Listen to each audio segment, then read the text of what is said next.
Est-ce que pour toi la culture c'est un truc chiant, des connaissances qui t'intéressent pas forcément, des sorties en famille où tu vas visiter des châteaux pendant 3 heures, ou alors des sorties scolaires qu'on te fait faire pour te rendre plus intelligent, ou simplement pour t'occuper parce qu'on sait plus quoi faire de toi? Eh bien, aujourd'hui je vais te montrer que la culture, c'est pas juste savoir et apprendre des choses, mais ça peut être bien plus que ça. Donc c'est parti, on commence. Déjà quand je parle de culture, ça peut prendre plein de formes différentes. Ça peut être des livres, des films, des séries, de la musique, ça peut être des sorties dans un musée, ça peut être des jeux vidéo. Vraiment c'est tous les moyens qu'on a d'acquérir des nouvelles informations. Et dans un monde comme aujourd'hui qui se dirige de plus en plus vers le numérique, les contenus faciles avec tout ce qui va être tendance brain rot ou doom scrolling, je trouvais ça intéressant de remettre au centre un petit peu de notre vie cet aspect de culture,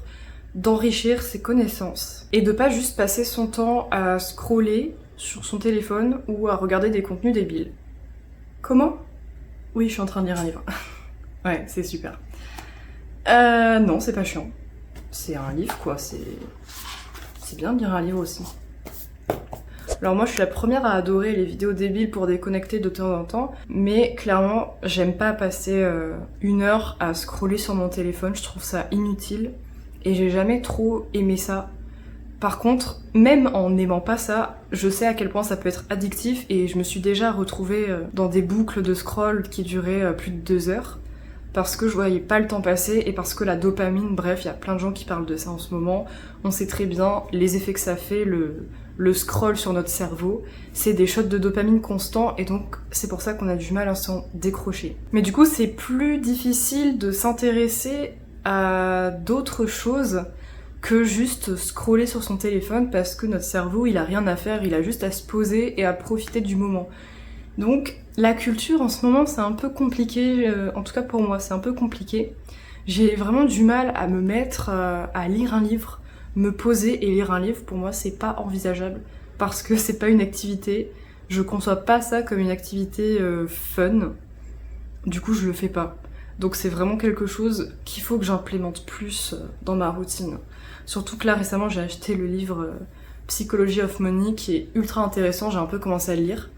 Mais j'ai vraiment du mal à instaurer cette routine-là de vouloir apprendre des choses. Mais on peut combattre ça en voyant tout le potentiel que la culture peut nous apporter. En tout cas, c'est ce que j'espère avec cette vidéo. Dans ma quête de transformation pour améliorer mon niveau de vie et atteindre la vie que j'ai envie d'avoir, j'ai dû en apprendre plus sur des sujets que je maîtrisais absolument pas et sur lesquels j'avais aucune connaissance parce que j'étais tout simplement obligée, pour bien m'y prendre de la bonne façon, j'étais obligée de me renseigner sur certaines choses. Et c'est pour ça que je trouvais intéressant comme dernière vidéo du premier axe sur l'état d'esprit de parler de la culture, parce que la culture, ça va vraiment t'ouvrir plein de portes que tu ne pensais même pas possibles. C'est pas juste savoir des choses et les ressortir à des soirées pour paraître intelligent.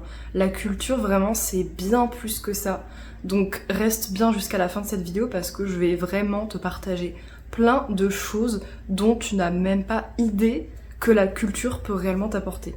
Alors pourquoi est-ce que enrichir sa culture, que ce soit sa culture générale ou sa culture sur des aspects très précis, c'est hyper bénéfique pour toi? Premier point, c'est assez évident, mais la culture, ça permet de contrer l'ennui. Donc comme je viens de le dire, en ce moment, on a plutôt tendance à passer notre temps libre sur YouTube ou sur TikTok à scroller indéfiniment. On voit pas le temps passer et en fait on est complètement léthargique. Mais on oublie à quel point la culture, c'est réellement une source de divertissement aussi. C'est pas que apprendre des choses de façon chiante.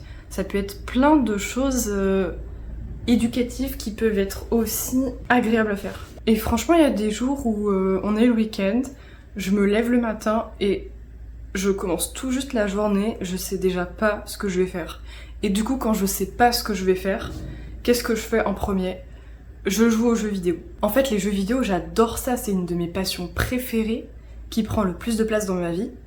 Mais j'essaye quand même de garder ça pour des fins de journée où une fois que j'ai accompli des tâches. Parce que si c'est ma tâche principale de la journée, c'est pas hyper productif et en fait je vais avoir tendance à faire ça après tout le reste de ma journée et après je vais me sentir mal parce que j'aurais quasiment rien fait de ma journée. En tout cas, de manière plus générale, je n'aime pas me lever le matin et la première chose que je fais c'est être sur mon téléphone ou sur mon ordi ou sur ma télé. Ça c'est vraiment un truc que je ne veux plus parce que je trouve que ça te rend... c'est comme si ça éteignait ton cerveau pour le reste de la journée en fait. Alors par contre c'est très bien pour des journées très spécifiques où tu te dis ok ce jour-là je fais absolument rien, une journée en vacances ou un week-end où tu te dis bah là j'ai envie de rien faire, j'ai rien à faire, donc c'est vraiment journée binge-watching jeux vidéo. Mais si tu prends trop l'habitude de faire ça tout le temps dès le matin, tu vas connaître que ça. Et en fait, tu vas plus savoir quoi faire après, parce que à force de tout le temps jouer aux jeux vidéo, tout le temps regarder des vidéos, bah au bout d'un moment, tu finis quand même par t'ennuyer. Moi, c'est vraiment un truc que j'ai remarqué, c'est que les journées que je passe à faire du jeu vidéo, bah même si j'adore ça, au bout d'un moment, je finis quand même par m'ennuyer. C'est un peu comme tout, faut doser quoi.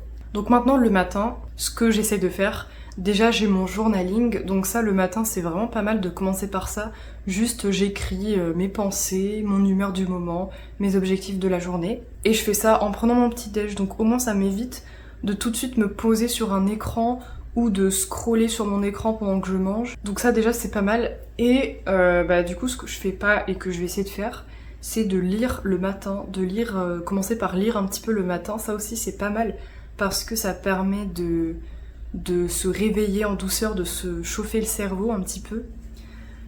Et en plus, bah, tu peux apprendre des choses. Donc ça vraiment c'est pas mal. Et pareil, si tu sais pas quoi faire un week-end, bah il y a plein de choses à faire. Tu peux aller visiter un musée, tu peux voir une expo, tu peux aller à un concert.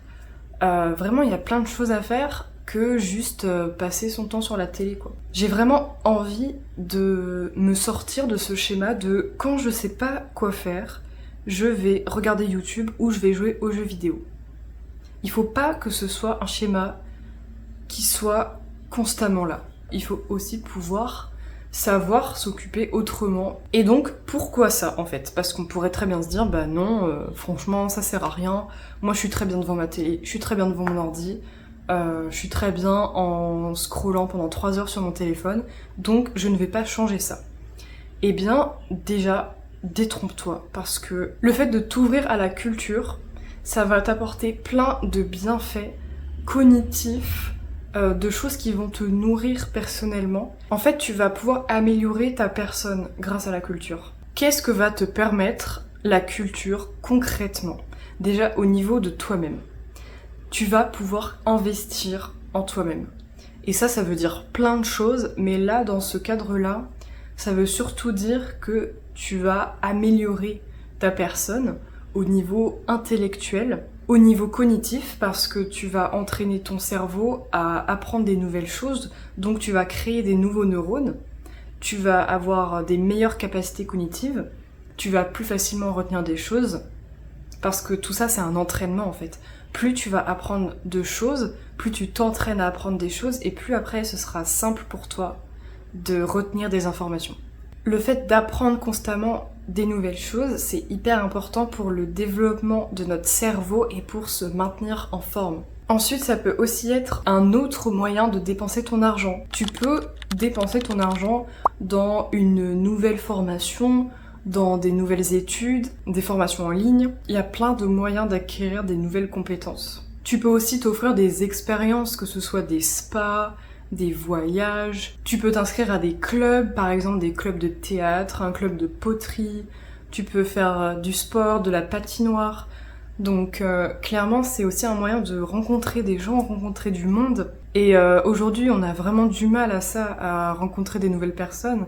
Mais tu vas voir que si tu sors, que tu fais des activités, tu vas rencontrer du monde. En plus, c'est des gens qui vont être passionnés, qui vont aimer ce qu'ils font, qui vont être là dans une démarche d'apprendre quelque chose aussi, donc c'est très propice à la conversation. Il y a plein d'autres façons de dépenser son argent que en achetant des choses matérielles.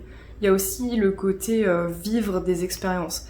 Et vu que c'est pas quelque chose qu'on garde avec soi, on pense que ça sert à rien, mais en fait, c'est une façon de s'entretenir et de se remercier, de prendre soin de soi, de se considérer.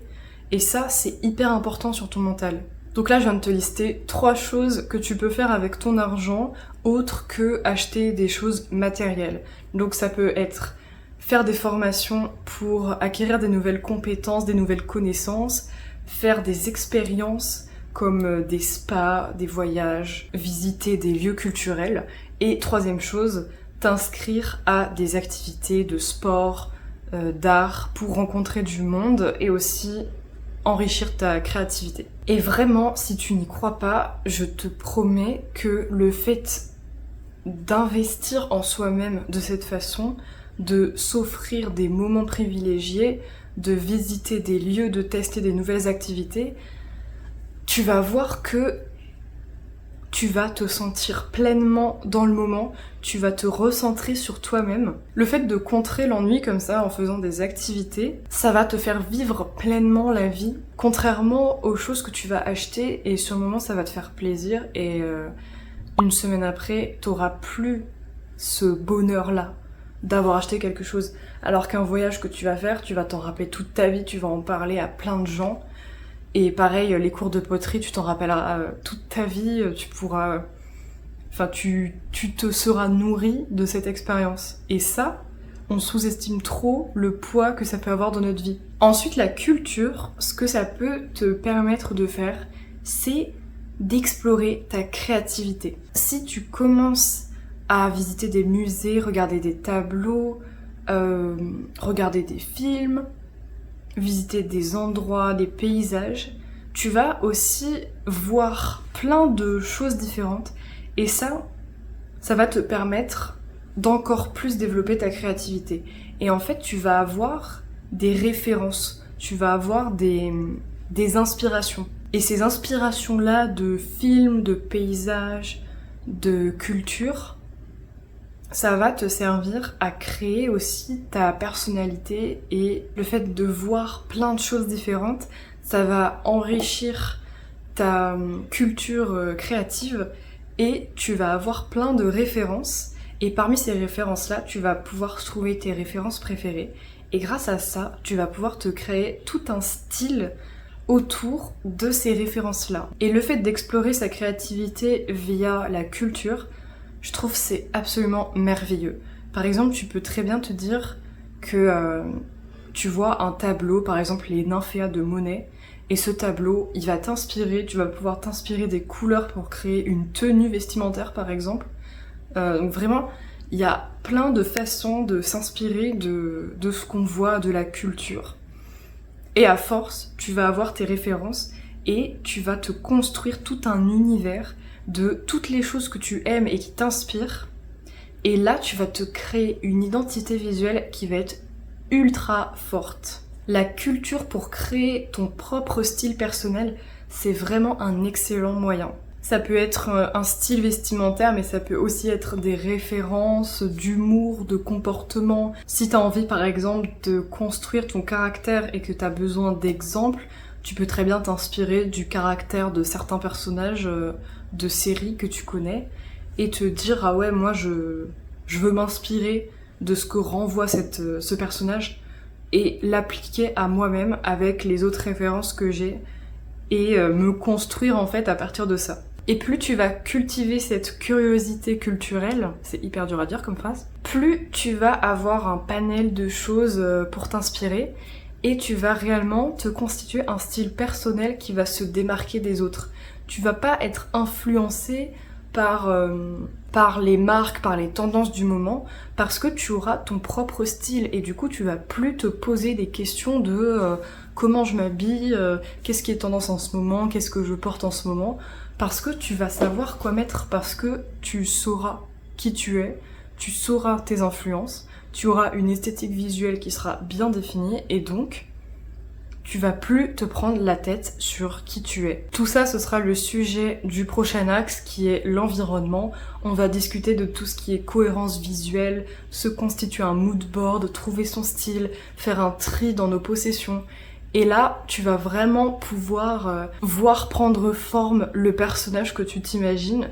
Tu vas pouvoir incarner réellement cette personne-là. Donc dès maintenant, commence à préparer tes références culturelles parce que tu vas en avoir bien besoin pour la suite lorsqu'on va établir un petit peu son mood board et son esthétique. Alors c'est déjà pas mal, mais il y a plein d'autres choses que la culture te permet de faire. Déjà, ça te permet d'être plus intéressante, d'avoir des meilleures conversations, d'avoir plus de choses à dire. Si tu es cultivé sur les événements qui se produisent actuellement, tu vas pouvoir discuter de l'actualité, de ce qui se passe, tu vas pouvoir t'ouvrir au monde et avoir une vision d'ensemble de tout ce qui se passe et discuter de ça avec les gens. Tu vas pouvoir parler de plein de sujets différents avec les gens et peut-être même arriver à les captiver sur un sujet qui de base les intéresse pas, mais en voyant que toi, tu es très cultivé et passionné par ce que tu racontes, ça va les intéresser et ils vont pouvoir apprendre des choses de ce que tu leur racontes. Et ça, c'est vraiment bénéfique pour tout le monde. On parlait dans la vidéo précédente sur la confiance en soi, du fait de ne pas savoir lancer des conversations par exemple. Eh bien, en apprenant à te cultiver, tu vas aussi apprendre à avoir des choses à dire, des choses à raconter et à dire des choses intéressantes aux gens. T'es pas obligé de tout le temps raconter des choses sur l'actualité ou de montrer aux autres les différentes races de coléoptères que t'as appris récemment, mais c'est bien quand même de temps en temps d'avoir des sujets comme ça intéressants, des sujets récents de société qui peuvent toucher les gens actuellement. Ça peut t'éviter par exemple de tout le temps discuter de ton entourage en mal, hein, en général. Ça c'est vraiment un truc qui m'énerve. Je trouve que il y a des gens, des fois, ils vont que te raconter des trucs, genre les trucs people, les trucs qu'est-ce qu'il y a eu comme drama dans sa famille, dans ses amis. Et les gens qui parlent que de ça tout le temps, franchement, je les trouve pas intéressants. Ils m'apportent rien, en fait. C'est que des dramas, voilà, c'est des trucs marrants, mais quand c'est que ça, franchement, c'est... Au bout d'un moment, c'est pas intéressant de parler avec des gens comme ça, je trouve. Apporter des connaissances et des sujets comme ça sur la table, ça peut permettre d'avoir des discussions plus intéressantes. La culture aussi, ça te permet d'être beaucoup plus crédible lorsque tu parles de quelque chose. Parce que si tu veux parler d'un sujet mais que tu le maîtrises absolument pas, bah là forcément tout le monde va te raironner. Alors que si tu t'es bien renseigné sur le sujet, que tu t'y connais, que tu sais de quoi tu parles parce que tu t'es bien renseigné, t'as été voir plusieurs sources, plusieurs points de vue sur le sujet, tu vas réellement avoir une vue d'ensemble de ce sur quoi tu veux débattre et du coup les gens vont beaucoup plus te prendre au sérieux parce que tu sais sur quoi on peut démonter ton argumentaire par exemple et t'auras déjà cherché quoi dire face à ces gens-là. Le fait de se cultiver sur un sujet, c'est pas juste se cultiver dans un seul sens, dans une seule vision, c'est aussi avoir une vue d'ensemble, plein de points de vue différents, avec des vécus différents. Et déjà là, tu vas être beaucoup plus crédible lorsque tu parles de quelque chose. Moi maintenant, j'ai une règle, c'est que je ne débats pas de quelque chose que je ne connais pas. Je vais pas commencer à dire oui, alors moi j'ai entendu ça et j'en pense ça, mais bon voilà, je sais pas trop. Je vais juste dire bah franchement, je connais le sujet, mais j'ai pas assez de connaissances dessus pour pouvoir réellement argumenter. Et là, ok, franchement c'est hyper recevable quoi. Alors que sinon, si t'avais commencé à argumenter sur un sujet que tu connais pas, en essayant de broder 2-3 trucs que t'as entendus à droite à gauche, bah là t'as de grandes chances de paraître ridicule et qu'on te prenne pas au sérieux.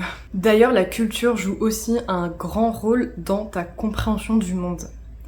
Par exemple, dans le premier axe, je parle beaucoup d'argent parce que c'est vraiment un sujet sur lequel je me suis jamais éduquée. Et du coup, j'ai commencé à apprendre un petit peu la culture de l'argent, à me cultiver sur vraiment qu'est-ce que c'était l'argent, qu'est-ce que ça me permet de faire, comment ça fonctionne.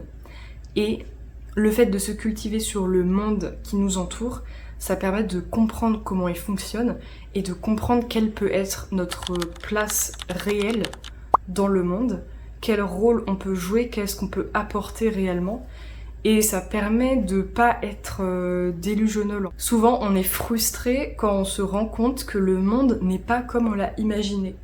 Et le fait de se cultiver sur le monde qui nous entoure, ça permet d'éviter cette frustration parce que tu sais à quoi t'attendre en fait. Tu n'es pas dans l'imaginaire, tu n'es pas dans le faux, parce que on a tous notre vision d'un monde idéal, mais le monde réel n'est pas le monde qu'on aimerait avoir. Donc c'est bien aussi de faire la part des choses et de différencier ce qu'on a envie de ce qui est réel. Si tu ne te cultives pas sur des sujets de société ou politique ou financier, tu vas pas savoir comment fonctionne le monde et du coup tu vas être frustré tout le temps parce que tu vas pas comprendre pourquoi c'est comme ça, pourquoi il y a des choses injustes dans le monde. Voilà, pourquoi c'est comme ça. Les choses ne sont pas si simples qu'elles n'y paraissent. Il y a toujours une raison qui fait que, bah oui, il y a des choses, on se dit, il devrait plus y avoir de SDF dans la rue et ça devrait pas être compliqué que ce soit plus le cas. Mais en fait, si, c'est compliqué parce qu'il y a plein de choses qui font que c'est pas forcément évident de réintroduire des personnes dans la société. Ces personnes-là n'ont même pas forcément envie qu'on les prenne en charge. Donc, il suffit pas juste de dire les sans-abri, pourquoi on leur donne pas de l'argent comme ça, c'est bon, ils seraient sortis d'affaires, quoi. Ça marche pas comme ça, et il y a beaucoup de choses qui ne fonctionnent pas aussi simplement. Parce que nous, forcément, on s'imagine un truc, on se dit, voilà, pour résoudre le problème, il suffit juste de donner de l'argent, puisque c'est ça qui leur manque pour acheter une maison, pouvoir acheter à manger. Mais sauf qu'il y a des règles dans le monde, et ça ne suffit pas, en fait. Il y a des codes sociaux à avoir, il y a toute une démarche de pouvoir garder un emploi, de pouvoir même vivre, prendre soin de soi, prendre soin de ton environnement, enfin vraiment, c'est pas aussi simple que ça. Et tout ça, je le sais parce que j'ai discuté longuement avec de nombreux sans-abri qui m'ont exposé leur situation, parce que ça m'intéressait vraiment d'en apprendre plus sur le sujet. Donc je me suis renseignée directement à la source et j'ai pu vraiment comprendre un peu mieux quel était le quotidien d'un sans-abri et pourquoi est-ce que des fois c'était aussi compliqué d'être réintroduit dans la vie active, dans la vie normale. Mais bref, je divague, mais c'est pour dire que voilà, la culture, ça permet de se renseigner sur les situations des gens, de pourquoi les situations n'évoluent pas, et ça te permet aussi de réfléchir sur ta propre situation et de te dire comment est-ce que je peux sortir de cette situation qui ne me convient pas. Moi, si je me cultive de plus en plus sur tous les sujets financiers, politiques, c'est aussi pour moi me sortir de la merde et avoir une vie convenable. Parce que j'ai pas envie plus tard de me faire avoir et de me rendre compte que en fait je me suis fait exploiter toute ma vie. J'ai envie de construire ma propre vie et de vivre ma vie sans que ce soit au détriment des autres et sans qu'on m'exploite aussi accessoirement. Et donc quand tu apprends comment fonctionnent les entreprises, tu pourrais te dire par exemple pourquoi les entreprises elles nous payent pas plus. Quand tu comprends tout ce qu'une entreprise a à payer avant de te payer, en fait tu te rends compte c'est pas la faute de l'entreprise, c'est de la faute, c'est la faute. C'est à cause de l'État qui prend beaucoup de taxes parce que on a un système à maintenir en place, sécurité sociale, services publics, tout ça. Voilà, c'est pas si facile en fait. Ton augmentation ne repose pas juste sur le fait de l'entreprise va te dégager un peu plus d'argent. Certes, il y en a qui font beaucoup trop de profits et qui rémunèrent clairement pas assez les travailleurs, mais tu vois, il y a vraiment plein d'autres paramètres à prendre en compte et le fait de te cultiver sur les lois du monde, même les lois injustes. Moi, j'ai arrêté d'être frustrée sur certaines choses que je trouvais injustes parce que je comprends comment ça fonctionne et même le fait de comprendre comment ça fonctionne, ça te permet de pouvoir imaginer des solutions. Et tu te rends compte que les solutions sont vraiment pas du tout évidentes et que c'est pour ça que personne ne les fait. Au final, ça peut être un peu décourageant parce que plus tu apprends de choses sur le monde et plus tu te rends compte qu'il te reste des choses à apprendre. C'est pour ça que la culture, c'est infini. Tu vas continuellement apprendre des nouvelles choses, mais commence par apprendre un petit peu comment fonctionne le monde, comment fonctionnent les entreprises, les sociétés, comment fonctionne la France, comment fonctionne l'État, comment fonctionnent les finances, et gérer l'argent. Si tu commences à apprendre tout ça et que tu comprends comment ça fonctionne, tu vas pouvoir, toi, te créer une vraie route solide et ne pas te laisser marcher dessus, en fait. Ne pas attendre que ce soit les autres qui viennent te sauver, qui viennent te donner leur argent parce qu'ils en ont plus. Tu vas pouvoir réellement prendre les choses en main et prendre les bonnes actions parce que tu sauras ce qu'il faut faire, parce que tu t'es renseigné dessus. Voilà, pour moi la culture c'est vraiment quelque chose qui m'a sauvé mes derniers mois et qui m'a empêché de foncer dans un mur. Parce que si j'avais continué dans la voie où j'étais, si j'avais juste continué bêtement en me disant bah oui voilà c'est ça qu'il faut faire, il faut que je me fasse exploiter en gagnant un SMIC et en sacrifiant ma santé mentale et tous mes projets de vie,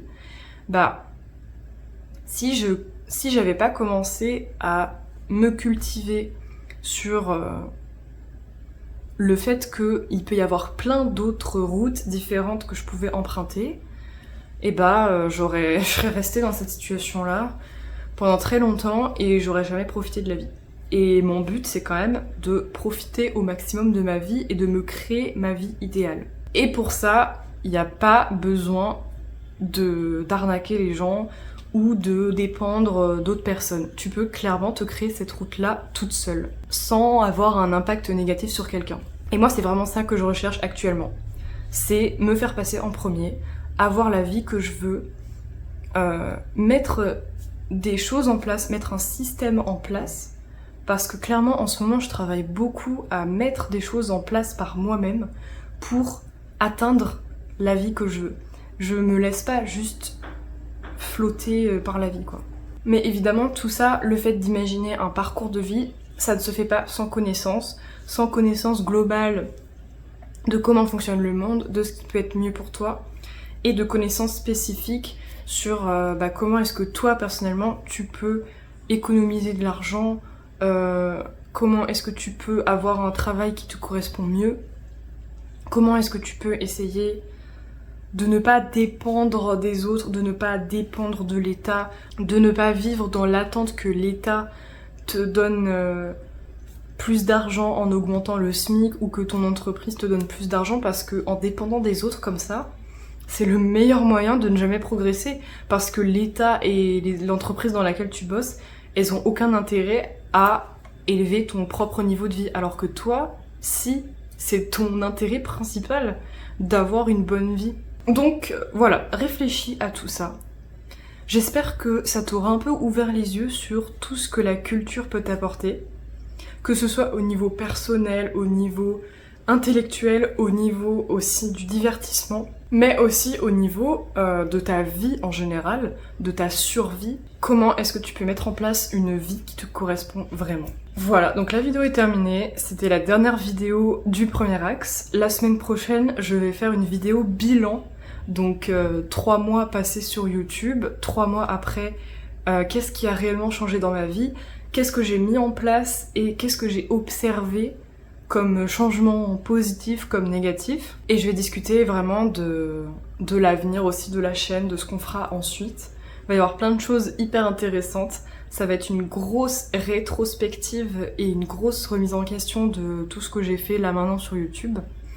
Donc j'espère que tu seras au rendez-vous pour cette vidéo parce que ça va être une des plus grosses là de ma chaîne. En tout cas, n'hésite pas à t'abonner si cette vidéo t'a plu, si mon contenu te plaît, si tu aimes ce principe-là d'évoluer lentement et de réfléchir vraiment à quelque chose de stable sur le long terme et pas juste de regarder des vidéos de conseils et tu les auras oubliées 1 heure après.